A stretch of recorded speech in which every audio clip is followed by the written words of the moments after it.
এখন আমরা সপ্তম শ্রেণীর ভূগোল বইয়ের দ্বিতীয় অধ্যায়ের সমস্ত প্রশ্ন উত্তরগুলি নিয়ে আলোচনা করব। যারা এখনও খাতা কলম নিয়ে হাজির হওনি, অবশ্যই দ্রুত খাতা কলম নিয়ে হাজির হয়ে যাও। প্রশ্ন উত্তরগুলি খাতায় সুন্দর করে নোট ডাউন করে নাও। পরীক্ষার আগে এগুলি ভালো করে পড়ে পরীক্ষা দিতে চলে যাবে। আশা করি তোমাদের ফলাফল অনেক সুন্দর হবে। যাক, বেশি কথা না বাড়িয়ে আলোচনা শুরু করা যাক। প্রথম প্রশ্ন হলো, অক্ষরেখা কোন দিক থেকে কোন দিকে বিস্তৃত? উত্তর, পূর্ব থেকে পশ্চিম দিকে বিস্তৃত। তোমরা যদি গ্লোবের দিকে খেয়াল রাখো তাহলে গ্লোবটি দেখলেই তোমরা বুঝতে পারবে যে বেশ কিছু রেখা পূর্ব পশ্চিমে টানা রয়েছে এবং বেশ কিছু রেখা উত্তর দক্ষিণে টানা রয়েছে। পূর্ব পশ্চিমে যে রেখাগুলি টানা রয়েছে সেগুলিকে বলা হয় অক্ষরেখা। উত্তর দক্ষিণে যেগুলি টানা রয়েছে সেগুলিকে বলা হয় দ্রাঘিমা রেখা। পূর্ব পশ্চিমের রেখাগুলি দেখবে পুরো সমান্তরাল, ট্রেন লাইন যেরকম দুটো পটি সমান্তরাল হয় ঠিক তেমনই সমান্তরাল, কিন্তু দ্রাঘিমা রেখাগুলি এমন সমান্তরাল নয়। এগুলি নিরক্ষরেখা, মানে মাঝখানটা দেখবে অনেকটা ফোলা, মোটা, চওড়া বেশি, কিন্তু উপরের উত্তর মেরু দক্ষিণ মেরুর দিকে কিছুটা সংকীর্ণ। পরের প্রশ্ন হলো, দ্রাঘিমা রেখা কোন দিক থেকে কোন দিকে বিস্তৃত? উত্তর, দ্রাঘিমা রেখা উত্তর থেকে দক্ষিণ দিকে বিস্তৃত। তোমাদের এই প্রশ্ন উত্তরগুলি পুরো লাইন বাই লাইন খুঁটিয়ে খুঁটিয়ে বই পড়ে তোলা হয়েছে। প্রশ্ন উত্তরগুলি তোমাদের হেল্পফুল হলে তোমরা অবশ্যই বন্ধু বান্ধবীদের কাছে শেয়ার করে দিও এবং তোমরা অবশ্যই চ্যানেলটিকে সাবস্ক্রাইব করে রেখো। পাশে থাকা বেল আইকনটি ক্লিক করে নোটিফিকেশানে অল করে রেখো, যাতে এমন ভিডিও সবার আগে তোমরা পেতে পারো। পরের প্রশ্ন হলো, অক্ষরেখার অপর নাম কি? উত্তর, নিরক্ষরেখা বা বিষুবরেখা। পরের প্রশ্ন হলো, দ্রাঘিমা রেখার অপর নাম কি? উত্তর, মূল মধ্যরেখা। পরের প্রশ্ন হলো, নিরক্ষরেখার মান কত ডিগ্রি? উত্তর, 0 ডিগ্রি। পরের প্রশ্ন হলো, মূল মধ্যরেখার মান কত ডিগ্রি? উত্তর, 0 ডিগ্রি। তোমরা যদি পৃথিবীর গ্লোবটা খেয়াল করো তাহলে দেখবে নিরক্ষরেখা ঠিক অক্ষরেখা বরাবর মাঝখান দিয়ে গেছে, আর মূল মধ্যরেখা এটি উত্তর দক্ষিণে বিস্তৃত দ্রাঘিমা রেখার ঠিক মাঝখানে গেছে। এগুলি 0 ডিগ্রি ধরে এদের মান নির্ণয় করা হয়। পরের প্রশ্ন হলো, মূল মধ্যরেখা কোন শহরের উপর দিয়ে কল্পনা করা হয়েছে? উত্তর, লন্ডনের গ্রেটার লন্ডনের রয়্যাল গ্রিনিচ নামক শহরের উপর দিয়ে কল্পনা করা হয়েছে। পরের প্রশ্ন হলো, অক্ষরেখা কাকে বলে?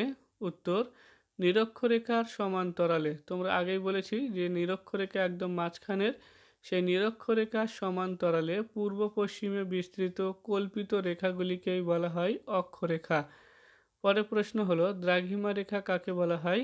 উত্তর, পৃথিবীর উত্তর মেরু থেকে দক্ষিণ মেরু পর্যন্ত উত্তর দক্ষিণে বিস্তৃত কল্পিত রেখাগুলিকে বলা হয় দ্রাঘিমা রেখা। পরের প্রশ্ন হলো, পৃথিবীর ছোট রূপ কি? উত্তর, পৃথিবীর ছোট রূপ হলো গ্লোব। পরের প্রশ্ন হলো, কলকাতার অক্ষাংশগত মান কত? উত্তর, কলকাতার অবস্থানগত মান হলো 22 ডিগ্রি 34 মিনিট উত্তর।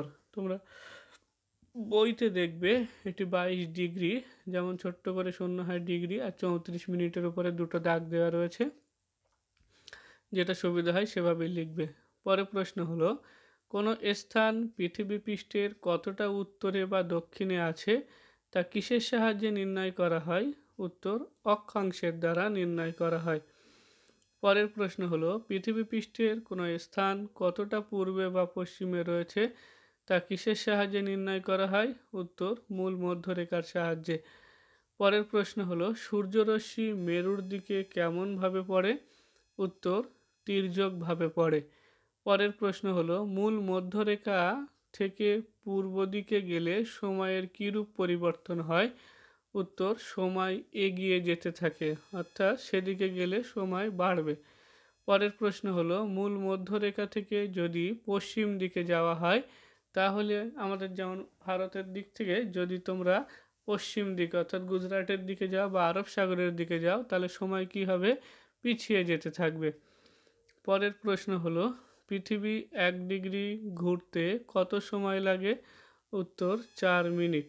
পৃথিবী যে সূর্যের চারিদিকে ঘুরছে এটি ঘুরতে 1 ডিগ্রি ঘুরতে সময় লাগে 4 মিনিট। মানে পৃথিবীটাকে টোটাল যদি ঘোরার এই স্থানটাকে যদি আমরা বৃত্তের মতো 360 ডিগ্রি ধরি, তাহলে এই 360 ডিগ্রি ঘোরার সময় যে 1 ডিগ্রি ঘুরতে সময় লাগে 4 মিনিট। অর্থাৎ 360 ডিগ্রি ঘুরতে এটাকে 4 দিয়ে গুণ করলে যেটা হবে সেটাই। পরের প্রশ্ন হলো স্থানীয় সময় কাকে বলে? উত্তর, দ্রাঘিমা অনুযায়ী কোনো স্থানের সময়কে সেই স্থানের স্থানীয় সময় বলা হয়। ভারতের পূর্ব সীমানা ও পশ্চিম সীমানার মধ্যে সময়ের পার্থক্য কত? তোমরা যদি ভারতের ম্যাপটা দেখে থাকো তাহলে দেখবে আমাদের ভারতবর্ষের একদম পূর্ব দিকে রয়েছে অরুণাচল প্রদেশ এবং পশ্চিমে রয়েছে গুজরাট। মানে এই যে পূর্ব থেকে পশ্চিম এই অংশটা বেশ দীর্ঘ। তাহলে তোমরা প্রথমেই জানো যে সূর্য যখন এই পৃথিবী যখন ঘুরছে ঘড়ির কাঁটার ঠিক বিপরীত দিকে, তখন প্রথমেই অরুণাচল প্রদেশ যখন আসছে, অরুণাচল প্রদেশে প্রথমে সূর্যের আলো পড়ছে, তাহলে সেখানে ভোর হয়ে সকাল হয়ে যাচ্ছে, কিন্তু তখনও গুজরাটের দিকটা আলোই পাচ্ছে না। আবার দেখো যখন মানে অরুণাচল প্রদেশে সূর্য অস্ত চলে যাচ্ছে, তখন গুজরাটে আলো থাকছে। তাহলে এই যে তারতম্য, এটা হচ্ছে মানে কি বেশ কিছু সময়ের ব্যবধান রয়েছে। সেই ব্যবধানটা কত মিনিট, কত ঘন্টা, কত মিনিট না 1 ঘন্টা 45 মিনিট, প্রায় 2 ঘন্টার কাছাকাছি একটা সময়ের ব্যবধান রয়েছে। তাহলে তারপরেও কেন এরকম হচ্ছে যে আমাদের এখানেও যখন 12টা বাজছে তখন অরুণাচল প্রদেশেও 12টা বাজছে, গুজরাটেও 12টা বাজছে, এমন হয়েছে কেন?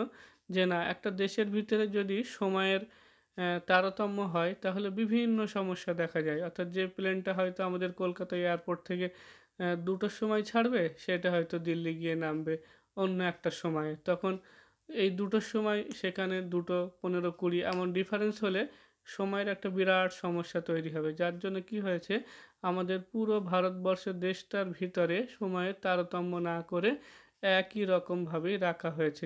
যেন আমাদের এখানেও যে কটা বাজবে অন্যান্য রাজ্যেও তখন যেন সেই ওই 2টো বাজলে 2টোই বাজে, 3টে বাজলে 3টেই বাজে। যাই হোক, বোঝাতে পারলাম কিনা জানি না।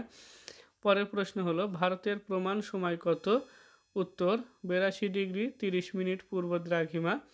পরের প্রশ্ন হলো গ্রিনিচের সময়ের সঙ্গে ভারতের সময়ের পার্থক্য কত? 5 ঘন্টা 30 মিনিট। অর্থাৎ গ্রিনিচের সময় থেকে আমাদের ভারতের সময় 5 ঘন্টা 30 মিনিট পিছিয়ে। যদি সেখানে কোনো খেলা দেখা হয় তাহলে সেই খেলাটা আমরা 5 ঘন্টা 30 মিনিট পিছিয়ে দেখতে পাবো। পরের প্রশ্ন হলো ভারত গ্রিনিচ শহরের কোন দিকে অবস্থিত? উত্তর, পূর্ব দিকে অবস্থিত। পরের প্রশ্ন হলো জিপিএস কি? উত্তর, কোনো পৃথিবীর যে কোনো স্থানের অক্ষাংশ ও দ্রাঘিমা জানার জন্য একটি অত্যাধুনিক ব্যবস্থা হলো জিপিএস সিস্টেম। আমাদের মোবাইল ফোনেও থাকে দেখবে জিপিএস সিস্টেম। এখন বিভিন্ন জায়গায় লঞ্চ, স্টিমার, জাহাজ যাই বলে না কেন সবই জিপিএস সিস্টেমের আওতায়। জিপিএস এর পুরো নাম কি? উত্তর, গ্লোবাল পজিশনিং সিস্টেম। জিপিএস এর পুরো নাম হলো গ্লোবাল পজিশনিং সিস্টেম। আমাদের দ্বিতীয় অধ্যায়ের প্রশ্ন উত্তরগুলি এই পর্যন্তই ছিল। যদি ভিডিওটি তোমাদের ভালো লেগে থাকে তাহলে অবশ্যই লাইক করে দিও এবং চ্যানেলটি সাবস্ক্রাইব করে বেল আইকনটি ক্লিক করে নোটিফিকেশান অল করে রেখো, যাতে সবার আগে ভিডিও তোমরা পেতে পারো। এ পর্যন্তই আজকে সমাপ্ত হলো। দেখা হবে পরবর্তী ভিডিওতে। সবাই ভালো থেকো।